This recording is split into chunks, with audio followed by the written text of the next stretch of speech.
action. Hello, my name is Alastair. I've journeyed here to Kotor, Montenegro, to study with Oleg Korolev for a second time.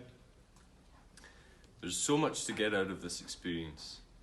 Truly to study with a living master and someone who knows paint like no one else. We work with the ideogram to generate visions, true visions, coming up from the subconscious, the great unconscious.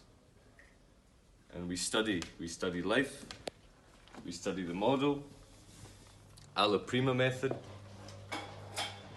and we work these methods into the linear sketch, the tonal sketch, the colour sketch, and up onto the carton.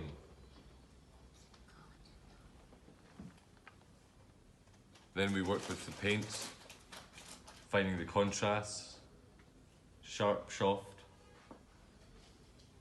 warm, cool, light and dark. And if someone comes up to you in the middle of the night and says, "How do you make volume?"